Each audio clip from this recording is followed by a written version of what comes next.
ഡൽഹി മുഖ്യമന്ത്രിയായി നിയോഗിക്കപ്പെട്ട അതിഷി മർലേന കെജ്രിവാൾ ഇരുന്ന ആ കസേരയിലിരുന്നില്ല. ശ്രീരാമചന്ദ്രൻ്റെ പാദുകം വെച്ച് ഭരതൻ രാജ്യം ഭരിച്ചതുപോലെയാണ് ഞാൻ ഇങ്ങനെ നിൽക്കുന്നത്. ഈ നിലപാട് ശരിയാണോ? അത് പൊളിറ്റിക്സ് അല്ലേ, അതാണ് അവരുടെ പൊളിറ്റിക്സ്. കേജ്രിവാൾ ജയിലിൽ പോയപ്പോൾ അങ്ങനെയൊരു 6-7 മാസം കിട്ടി ഇതൊക്കെ പ്ലാൻ ചെയ്യാൻ. സാധാരണഗതിയിൽ ഒരു കേസ് വന്ന് അറസ്റ്റ് വന്നു കഴിഞ്ഞാൽ മുഖ്യമന്ത്രിമാർ രാജിവെക്കും.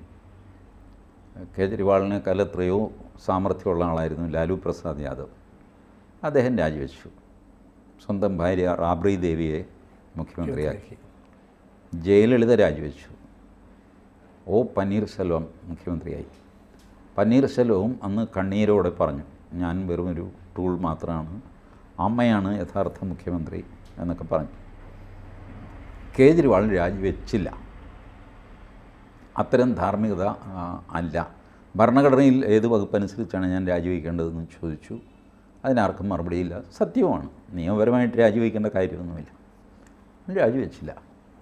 ജയിലിലിരുന്ന് ശരിക്ക് പ്ലാൻ ചെയ്തു. ഇനി എന്ത് ഡ്രാമയാണ് ഞാൻ കളിക്കേണ്ടത്? പുറത്തിറങ്ങിക്കഴിഞ്ഞു. പുറത്തിറങ്ങിയത് വാർത്ത. 2 ദിവസം കഴിഞ്ഞ് അദ്ദേഹം രാജി പ്രഖ്യാപിക്കുന്നു, അത് വാർത്ത. അത് കഴിഞ്ഞ് അടുത്ത മുഖ്യമന്ത്രി ആരാണ് എന്നുള്ള അഭ്യൂഹം, അത് വാർത്ത. ഇത് കഴിഞ്ഞിട്ട് ഇദ്ദേഹം പറയുന്നു, ഞാനും ആകില്ല, മനീഷ് സിസോഡിയയും ആകില്ല. എന്തിനാണ് മനീഷ് സിസോഡിയയെ ബ്ലോക്ക് ചെയ്തതെന്ന് ആർക്കും അറിയില്ല. മനീഷ് സിസോഡിയയും ജാമ്യത്തിലാണ് ഇറങ്ങിയിരിക്കുന്നത്. പക്ഷേ കേജ്രിവാളിൻ്റെ പോലത്തെ കണ്ടീഷനൊന്നും മനീഷ് സിസോഡിയയ്ക്കില്ല. നിങ്ങൾ സെക്രട്ടേറിയറ്റിൽ പോകരുതെന്നോ കസേരയിൽ ഇരിക്കരുതെന്നോ പണി ചെയ്യരുതെന്നോ ഒന്നും മനീഷ് സിസോഡിയോട് പറഞ്ഞിട്ടില്ല. കേജ്രിവാളിന് അങ്ങനെയൊക്കെ പറഞ്ഞു. മുഖ്യമന്ത്രിക്ക് ഓഫീസിൽ പോകാൻ പാടില്ല, ഒരു ഫയൽ ഒപ്പിടാൻ പാടില്ല എന്നൊക്കെ പറഞ്ഞിട്ടാണ് ജാമ്യം കൊടുത്തത്. അപ്പോൾ ശരി, കേജ്രിവാളിന് നിവൃത്തിയില്ല, കേജ്രിവാൾ രാജിവെക്കുന്നു. മനീഷ് സിസോഡിയ മുഖ്യമന്ത്രി ആവില്ല എന്ന് ആദ്യം പ്രഖ്യാപിക്കാൻ കാര്യം എന്താ? അപ്പോൾ അതിനെപ്പറ്റി ചർച്ചയായി. എന്നിട്ട് ഇവർ പാർലമെൻ്ററി പാർട്ടി കൂടി അതിഷി മർലേന, ഈ മർലേന എന്നുള്ള സർനെയിം എങ്ങനെയാണെന്നറിയാം, മാർക്സിസ്റ്റ് ലെനിനിസ്റ്റ്, ഇത് രണ്ടും ചേർത്ത് അതിഷിയുടെ അച്ഛൻ അതിഷിക്ക് കൊടുത്ത സർനെയിമാണ് മർലേന. അല്ലാതെ അങ്ങനെ പോപ്പുലറായിട്ടുള്ള ഒരു പരമ്പരയായിട്ടുള്ള സർനെയിമല്ല അത്. മാർക്സും ലെനിനും ചേർന്നിട്ട് മർലേന, ഇതാണ് അതിഷി. അപ്പോൾ ആളെന്താണെന്ന് മനസ്സിലാക്കിയിരിക്കണം. അങ്ങനത്തെ ഇതൊക്കെ ഈ അർബൻ നക്സൽ വിഭാഗത്തിൽപ്പെട്ട പാർട്ടികളാണ് ഇതെല്ലാം. മർലേനയാക്കുന്നു, അത് വാർത്തയായി. അപ്പോഴൊക്കെ സംഭവിക്കുന്നത് പ്രധാന പ്രതിപക്ഷമായ BJP ഉത്തരം കൊടുക്കുന്ന ഒരു അവസ്ഥയിലാണ്.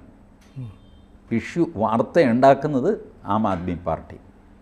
ആ വാർത്തയോട് പ്രതികരിക്കുന്ന ജോലിയാണ് BJP ചെയ്യുന്നത്.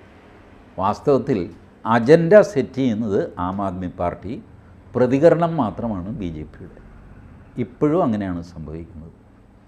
അതുപോലെ അതിഷി എന്ത് ചെയ്തു? മറ്റാരും ഇന്ന് വരെ ചെയ്യാത്ത, മറ്റെല്ലാവരും ഒക്കെ പറഞ്ഞിട്ടുണ്ട് അദ്ദേഹമാണ് യഥാർത്ഥ മുഖ്യമന്ത്രി, ഞാൻ കുറച്ച് ഇടക്കാലമാണ്, പിന്നെ അദ്ദേഹം വരും വാഴും എന്നൊക്കെ പറഞ്ഞിട്ടുണ്ട് എല്ലാവരും.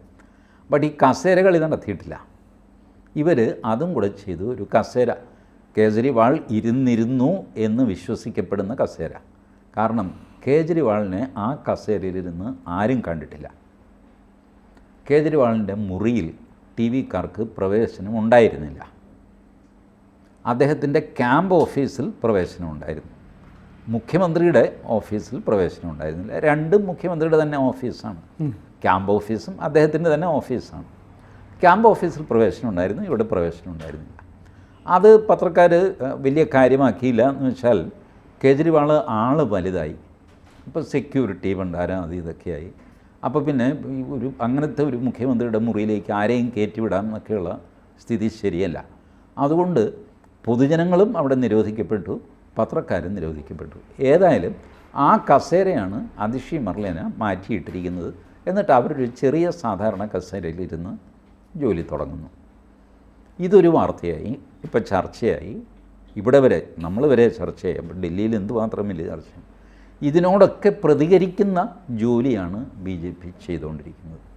എനിക്ക് സങ്കടം അവിടെയാണ്. BJP അജണ്ട സെറ്റ് ചെയ്യുന്നില്ല. അജണ്ട സെറ്റ് ചെയ്യുന്നത് ആം ആദ്മി പാർട്ടിയാണ്.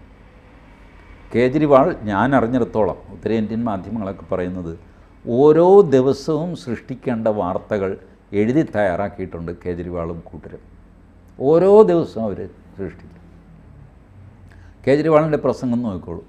ഇന്ന് വരെ ഒരു രാഷ്ട്രീയക്കാരനും RSSനെ വിമർശിക്കുകയോ പറയുകയോ ഒക്കെ ചെയ്യുമെങ്കിലും RSSൻ്റെ തലവനായ മോഹൻജി ഭാഗവത്തിനെ പേരെടുത്ത് പറഞ്ഞിട്ട് കേജ്രിവാളിൻ്റെ പൊളിറ്റിക്സ് നോക്കുക. അങ്ങ് ഇത്തരം ഒരു BJPയെ ആണോ RSS ആഗ്രഹിക്കുന്നത്? ആണെന്ന് എനിക്ക് തോന്നുന്നില്ല. അങ്ങയെപ്പോലുള്ളവരൊക്കെ ഇത്തരം ഏർപ്പാടിന് കൂട്ടുനിൽക്കുമെന്നും ഞാൻ വിശ്വസിക്കുന്നില്ല.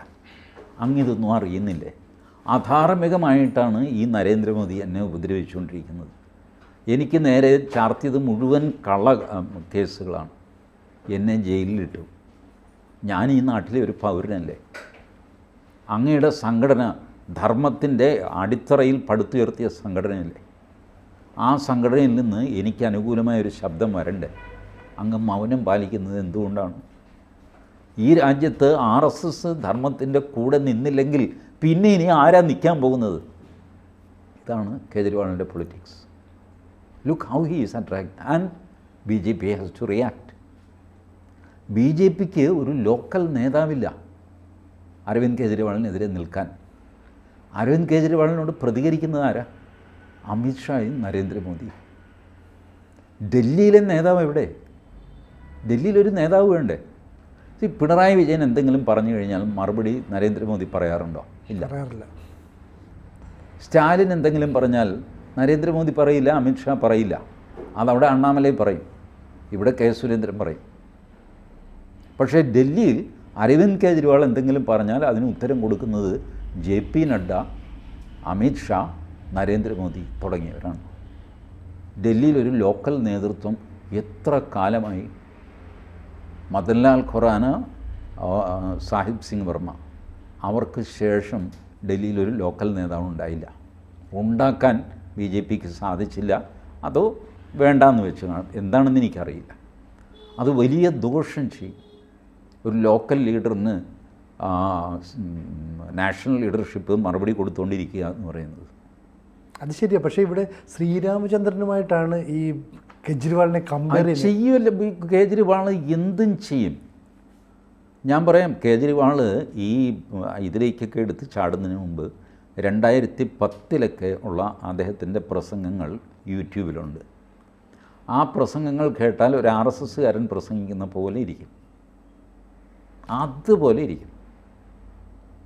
UPA ഭരണകാലത്ത് BJPക്കാരെന്ത് പ്രസംഗിച്ചുകൊണ്ടിരുന്നോ അത് തന്നെയാണ് കേജ്രിവാളും പ്രസംഗിച്ചുകൊണ്ടിരുന്നത്. എന്തിന് കേജ്രിവാൾ അണ്ണാ ഹസാരെയെ അപ്രോച്ച് ചെയ്യുന്നതിന് മുമ്പ് ലാൽകൃഷ്ണ അഡ്വാനിയെ അപ്രോച്ച് ചെയ്തതാണ് ഈ സത്യാഗ്രഹിക്കാൻ, അണ്ണാ ഹസാരയുടെ സത്യാഗ്രഹിക്കാൻ. അണ്ണാ ഹസാരയുടെ ആ സ്റ്റേജ് മാനേജ് ചെയ്തുകൊണ്ടിരുന്നത് കേജ്രിവാളാണ്, എല്ലാവർക്കും അറിയാം. ആ സ്റ്റേജിൽ പോകാത്തവരാരുണ്ട്? ഞാൻ ഡൽഹിയിലുള്ളപ്പോഴാണ് റാം മാധവ് ഇവരുടെ സ്റ്റേജിൽ പോകുന്നത്, അണ്ണാ ഹസാരയുടെ സ്റ്റേജിൽ. ഗോവിന്ദാചാര്യ പോകുന്നത്, ഗുരുമൂർത്തി പോകുന്നത്. ഇവരൊക്കെ RSSകാരും BJPക്കാരുമാണ്. അങ്ങനെ ഇവരുടെയും കൂടെ വളം വലിച്ചെടുത്താണ് കേജ്രിവാൾ വലുതായത്. കേജ്രിവാളിന് ആവശ്യത്തിന് തിരിച്ച് RSS പോലെ പെരുമാറാനും ഹനുമാനെ പോയി തൊഴാനും ഇതെല്ലാം അറിയാം. തെരഞ്ഞെടുപ്പ് പ്രചരണം അയാൾ തുടങ്ങുന്നത് ഹനുമാനെ തൊഴുതുകൊണ്ടാണ്. ഇപ്പോൾ 3ാം ടേമാണെന്നേ ആം ആദ്മി പാർട്ടി അധികാരത്തിലിരിക്കുന്നത്. അപ്പോൾ അന്ന് മുതലേ BJP എന്ത് ചെയ്തുകൊണ്ടിരിക്കുക എനിക്കറിയില്ല. BJPക്ക് ഒരു നേതാവില്ല. കഴിഞ്ഞ മാസം പറഞ്ഞു കേട്ടിരുന്നു സ്മൃതി ഇറാനി BJPക്ക് വേണ്ടിയിട്ട് ഡൽഹി ലോക്കൽ ലീഡറായിട്ട്. പക്ഷേ ഒന്നും കേൾക്കുന്നില്ല, ഒന്നും നടന്നിട്ടില്ല ഗ്രൗണ്ട് ലെവലിൽ. ഇത് വെച്ചിട്ട് ഇനിയിപ്പോൾ നോക്കിക്കോളൂ. ഞാൻ നോക്കുന്നത് അരവിന്ദ് കേജ്രിവാൾ ഒരു മാസം കൂടെ കഴിയുമ്പോൾ, ഓരോ ദിവസവും വാർത്തയുണ്ടാക്കും, ഒരു മാസം കഴിയുമ്പോഴുണ്ടല്ലോ ഞങ്ങൾക്ക് ചെയ്യാനുള്ള ജോലിയെല്ലാം കഴിഞ്ഞു, ഇനിയിപ്പോൾ ഞങ്ങൾ ജനങ്ങളെ ഫേസ് ചെയ്യാൻ തയ്യാറാണെന്ന് പറഞ്ഞിട്ട് അതിഷി മർലേനെ കൊണ്ട് രാജിവെപ്പിച്ച് നിയമസഭ പിരിച്ചുവിട്ട് തെരഞ്ഞെടുപ്പ് നടത്താൻ പറയും. നേരത്തെ നടത്താൻ. കാരണം കേജ്രിവാൾ കുറേ കാര്യങ്ങൾ തീരുമാനിച്ചിട്ടുണ്ട്, അത് നടപ്പാക്കണം. അത് നടപ്പാക്കണമെങ്കിൽ ഇയാൾ മുഖ്യമന്ത്രിയായിരിക്കണം. മുഖ്യമന്ത്രി ആവാൻ സുപ്രീം കോടതി സമ്മതിക്കുകയില്ല ജാമ്യത്തിൻ്റെ വ്യവസ്ഥ വെച്ചിട്ട്. അതുകൊണ്ട് അതിഷി മെർലിനെ അയാൾ പറഞ്ഞാൽ അടങ്ങി നിൽക്കുന്നു. സിസോദിയയുടെ വഴി ആദ്യമേ അടച്ചു. കാരണം സിസോദിയ അല്പം ഇൻഡിവിജ്വലായിട്ട് ഒക്കെ തീരുമാനങ്ങൾ എടുക്കുന്ന ആളാണ്, അപകടമാണ്. അതുകൊണ്ട് പറഞ്ഞാൽ അടങ്ങിക്കിടക്കുന്ന ഒരു പെങ്കൊച്ചിനെ അവിടെ വെച്ചു. ആ പെങ്കൊച്ച് അടങ്ങിക്കിടക്കുമോ എന്നുള്ളത് വേറെ കാര്യം കേട്ടോ. രാഷ്ട്രീയം ഒരു സാധ്യതകളുടെ കലയാണ്. അതിഷി മെർലിനയുടെ സാമർഥ്യം കണ്ടിട്ടുണ്ടോ? ഒരു കാര്യം പറഞ്ഞ് ബോധ്യപ്പെടുത്താൻ നല്ല സാമർഥ്യമുള്ള സ്ത്രീയാണ് അവർ. അവരുടെ മനസ്സിലുള്ള കാര്യം അതുപോലെ വാക്കുകളിലാക്കിയിട്ട് നമ്മുടെ മനസ്സിലേക്ക് അതുപോലെ അതേ അർത്ഥത്തിൽ കയറും. അവർക്ക് വിശദീകരിക്കേണ്ടി വരാറൊന്നുമില്ല. ഒരിക്കലും അവർ ഞാൻ അങ്ങനെയല്ല പറഞ്ഞത്, ഇങ്ങനെയാണ് പറഞ്ഞത്, അത് തെറ്റിപ്പോയതാണെന്ന് പറഞ്ഞിട്ട് വിശദീകരിക്കേണ്ട ആവശ്യം അതിഷി മെർലിനയ്ക്ക് വരുന്നില്ല. അവരുടെ വാക്കുകൾ ദുർവ്യാഖ്യാനം ചെയ്യാൻ നിങ്ങൾക്ക് സാധ്യമല്ല. നല്ല കഴിവുള്ള സ്ത്രീയാണ്. കാര്യം ഞാൻ അർബൻ നക്സൽ എന്നൊക്കെ പറഞ്ഞു, പക്ഷേ നല്ല കഴിവുള്ള സ്ത്രീയാണ്. അവർ കേജ്രിവാളിനെ വെല്ലുവിളിച്ചാൽ അത്ഭുതപ്പെടാനില്ല. അവർ ഈ കിട്ടിയ അവസരം വെച്ചിട്ട് ഞാൻ വിനീതയാണെന്ന് പറയുകയും ആ എളിമ വെച്ചിട്ട് കേജ്രിവാളിനേക്കാൾ വലിയ ഫിഗറായിട്ട് വരികയും ചെയ്തു എന്ന് വരാം. അതുകൊണ്ടാണ് രാഷ്ട്രീയം സാധ്യതകളുടെ കലയാണെന്ന് ഞാൻ പറഞ്ഞത്. ഇതൊക്കെ നടക്കുമ്പോൾ അപ്പുറത്ത് ബി ജെ പിക്ക് ഒരു സ്ഥാനാർത്ഥിയില്ല. ബി ജെ പിയുടെ ഡൽഹി മുഖ്യമന്ത്രി ആരാ? അതില്ല. അതാണ് ഞാൻ കാണുന്ന ഏറ്റവും വലിയ അപകടം. സുഷമ സ്വരാജൊക്കെ ഉണ്ടായിരുന്നപ്പോൾ ഒരു നല്ല ശക്തിയായിരുന്നു എന്ന് പറയാമോ? സുഷമ സ്വരാജ് ഒരു സ്റ്റോപ്പ് ഗ്യാപ്പായിട്ട് അന്ന് അധികാരം പോയതിന് ശേഷം പിന്നെ കിട്ടിയിട്ടില്ല. ഈ രണ്ട് പേര് തമ്മിൽ, സാഹിബ് സിംഗ് വർമ്മയും മറ്റേ അദ്ദേഹം തമ്മിലുള്ള വഴക്കിൽ മധ്യസ്ഥയായിട്ടാണ് സുഷമ സ്വരാജിനെ ഇറക്കിയത് ലാസ്റ്റ് മിനിറ്റിൽ. ബട്ട് തെരഞ്ഞെടുപ്പ് തോറ്റു. പിന്നെ സുഷമ അവിടെ ട്രൈ ചെയ്തിട്ടുമില്ല. So it's gone. അതിന് ശേഷം ഒരു ലോക്കൽ ലീഡർഷിപ്പ് ഡൽഹിയിൽ ഉണ്ടായിട്ടില്ല. അതിഷിയും കെജ്രിവാളും തമ്മിലൊരു കളം, ഒരു ചക്കളത്തിൽ പോരാട്ടമൊക്കെ നടക്കുമെന്ന് നമുക്ക് പ്രതീക്ഷിക്കാം. നടന്നു എന്ന് വരാൻ രാഷ്ട്രീയത്തിൽ നടക്കാൻ പാടില്ലാത്തതായിട്ടോ ഒന്നുമില്ല. കാത്തിരിക്കാം. കൂടുതൽ വാർത്തകളും വിശേഷങ്ങളും നിങ്ങളിലേക്ക് എത്താൻ ABC മലയാളം സബ്സ്ക്രൈബ് ചെയ്യുക, ബെൽ ബട്ടണും അമർത്തുക.